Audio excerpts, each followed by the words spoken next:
Let me ask you something. If the ultra-rich vanished tomorrow, would you even notice their money was gone? Or would their assets keep printing cash like a zombie ATM? Let that weird mental image sink it for a second. Because here's the plot twist nobody teaches in home economics class. Wealthy people don't just own money. They own the invisible money machines that keep cranking even when the lights are off. Today, we're pulling back the curtain and exposing 15 assets that make the rich richer, while the rest of us are still asking ChatGPT how compound interest works. So strap in, without wasting any time at all. Let's dive in. 15. Private businesses. Not on the stock market. Let's kick this off with the motherlode, private businesses. And this is what I'll explain to you, so listen closely. While everyone's arguing over which stock Elon Musk is pumping next, the wealthy are buying businesses you've never heard of. Laundromats, car washes, startups, dental clinics. Why? Because these assets print cash and come with tax benefits, equity, and control. And they don't fluctuate every time Jerome Powell sneezes. Next up is something that sounds boring, but it's a secret weapon hiding in plain sight. 14. Intellectual property that pays them forever. Now, before I explain this one, you need to understand that things like books, courses, licensing deals, music royalties, this is the lazy man's dream. Write it once, sell it forever. The rich love assets that pay them while they sleep harder than a toddler in a Tesla. It's the reason why one book or one jingle can generate millions for decades. Intellectual property is a topic I've already discussed in our Financial Freedom playlist, and I'll dive deeper into it in our upcoming videos. Now, let's move into something that sounds traditional, but has a sneaky twist. 13. Real estate with built-in leverage. Now, if you've been following our Stealth Wealth series, you already know that real estate builds wealth. But here's how the rich use it differently.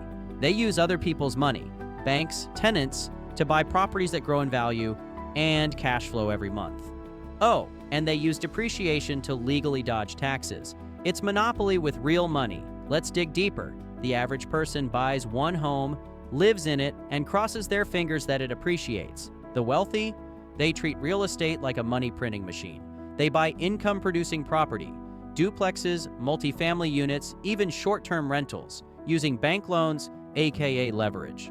They only put down 20% or less of their own money. The rest, borrowed. Then tenants move in. The tenants pay rent. That rent covers the mortgage, and anything extra? That's positive cash flow, pure profit. But here's the kicker. The asset itself is appreciating. Meanwhile, the rich get to write off the property's depreciation, repairs, mortgage interest, and sometimes even their travel to check on the property. You can make 6 figures a year and pay 0 in taxes legally with enough real estate. That's not financial advice. That's just rich people reality. And if the property increases in value, they don't sell. Nope.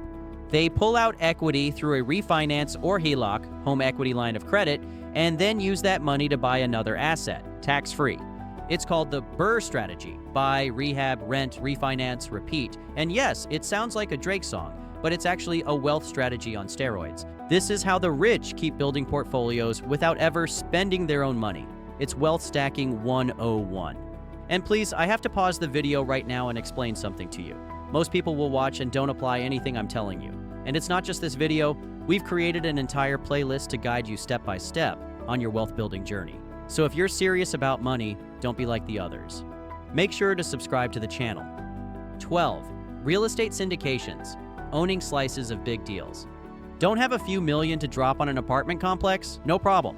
The good news is that I have a simple solution for you, and all you need to do is understand this one concept. The rich team up with other investors through syndications so they can own slices of large real estate deals without managing tenants or fixing leaky toilets.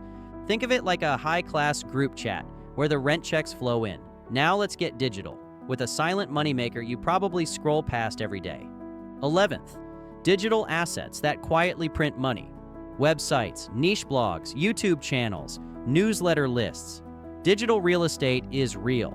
As we discussed in previous videos, the rich use digital assets that rank on Google, pull affiliate income, sell products, or just collect ad revenue, all while they sip overpriced coffee in Bali. One website can cash flow like a rental property, but without the broken plumbing. Let's put it this way. If a physical store is like a mall, a digital asset is like owning beachfront property on the internet. The traffic never sleeps. The costs are low. And the upside? Massive. Take niche blogs, for example. A blog about luxury watches, travel hacking, or even antique spoons. Yes, seriously, can bring in ad revenue, affiliate sales, and email subscribers. Forever. Once it ranks on Google, it becomes a magnet for organic traffic. Then there's YouTube. You post a video once. That video earns ad revenue for years. And if you plug affiliate links, sell your own product, or promote a service, that's multiple streams of income from one piece of content. And don't even get me started on newsletters. A rich person's favorite thing isn't just cash, it's audience. With a newsletter list, you own the direct line. No algorithm, no gatekeeper. Just click, send, and boom. Money, influence, offers, all flowing straight to your inbox. The best part? These assets can be built with sweat equity. If you're broke but smart, you can start a digital asset empire with a laptop and internet connection. Rich people just buy the ones that are already working. And speaking of low-effort cash flow, this next one is so simple, it's criminal. 10. Vending machines and ATMs. You might laugh until you realize some investors are pulling in thousands per month from vending machines and ATMs. They're low maintenance, scalable, and practically recession-proof. Plus, they generate cash, which the rich can instantly reinvest. Let's break this down even further. Vending machines aren't just for candy bars anymore. Some sell electronics, others sell high-end skincare products. There are even machines that spit out gold bars in Dubai. Rich people love these because they're plug-and-play businesses. You place the machine in a high-traffic location, like a gym, apartment complex, college campus, or office building, and boom, every snack, swipe, or soda becomes a little cha-ching in your pocket. It's like owning a 24/7 store that never calls in sick, never complains, and doesn't ask for benefits. And with smart tech integration, you can track inventory and cash flow from your phone while lounging in Bali. Same with ATMs. Some people own hundreds of them. Every time someone withdraws cash, they pay a fee. A portion of that fee goes directly to the machine owner. Multiply that by thousands of transactions per month across dozens of machines, and, well, you get the idea. There's a reason wealthy people snatch these up. It's not flashy, but it's consistent. And the best part? These machines don't care about inflation, bad bosses, or the stock market. They just deliver. But if passive income had a sexier digital cousin, it'd be this next asset. 9. Automated e-commerce stores. Now let me explain to you the next thing, and I'll go over it quickly because I've explained it many times, and I'll explain it again in the next part of the video. It's not dropshipping junk. I'm talking about real, brand-based e-commerce stores run by teams, automation, and data. The rich build or buy e-com brands that sell on autopilot. And once it's optimized, that baby scales like an NBA player on a sugar rush. Now let's move into the invisible money machine hiding inside the financial system. 8. Life insurance. Wait, what?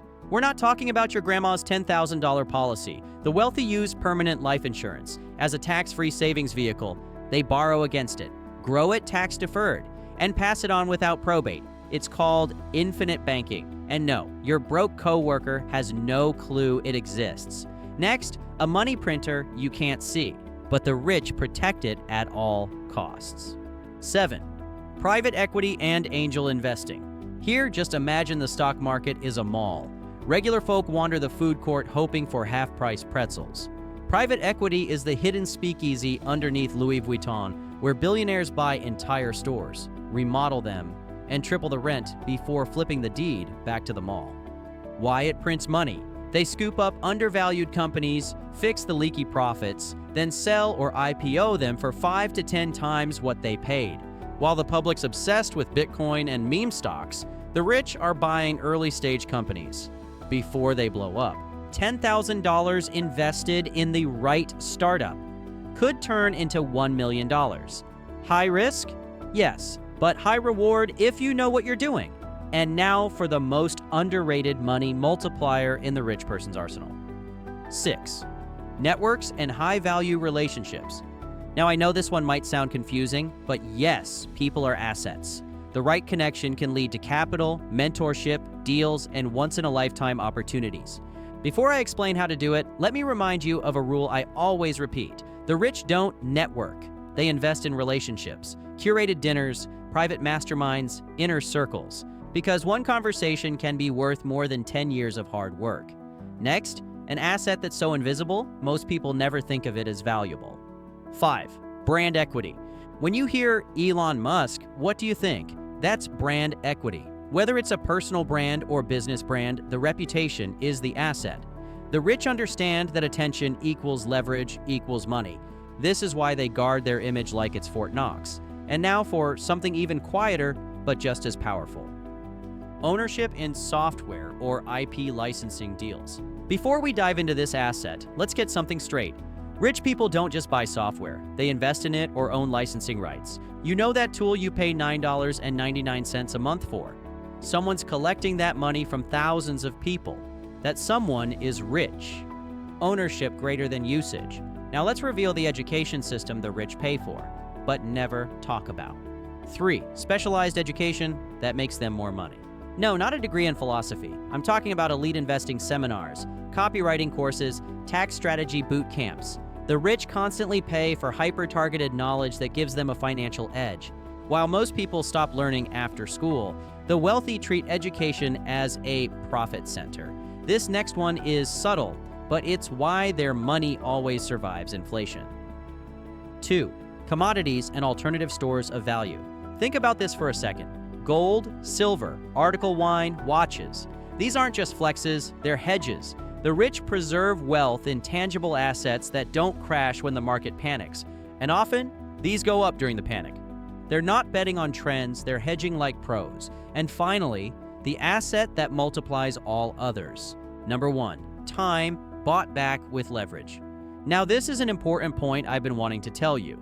The wealthiest people on earth obsess over buying back time. They delegate, automate, and hire so they can focus on vision, strategy, and investments. Time isn't just money to them, it's compounding leverage. They don't hustle harder, they get others to hustle smarter for them. Here's the truth. Broke people trade time for money. The wealthy trade money for time because they know time is the only asset you can never get back. Let's break it down. When the average person gets a raise, they upgrade their lifestyle. When a wealthy person makes more money, they upgrade their time by outsourcing anything that doesn't multiply their results. Cooking, cleaning, scheduling, even driving. They pay others to do it so they can spend time doing the things that bring exponential returns. That could be investing, negotiating business deals, building new income streams, or just resting to recharge. Think of it like this. If Jeff Bezos spent his days mowing his lawn, Amazon wouldn't exist. And this doesn't just apply to billionaires. Even someone making $70,000 a year can start buying back time. Hire a virtual assistant for $10 per hour. Use automation tools for emails and finances. Pay someone to meal prep or do laundry once a week. It adds up. The rich aren't superhuman. They've just figured out that the more time you control, the more wealth you can create. They live in the compound interest of time. Because once you free up your time, you can build more assets, and the cycle keeps snowballing. And that's why this last asset doesn't just grow your bank account, it buys back your life. They don't hustle harder. They get others to hustle smarter for them. Here's the hard truth. You don't get rich by working harder. You get rich by building or buying assets that work harder than you ever could. Where money is constantly multiplying in the background through assets that print cash, grow in value, protect them from taxes, and buy back their freedom. Now you've seen the playbook. You know the 15 assets. The only question is, which one will you start building first? As a matter of fact, there is actually one specific reason why the upper class is quietly pulling away from you. We go into complete detail on it in this next video. Just click the video on the screen now, and we'll see you in the next one.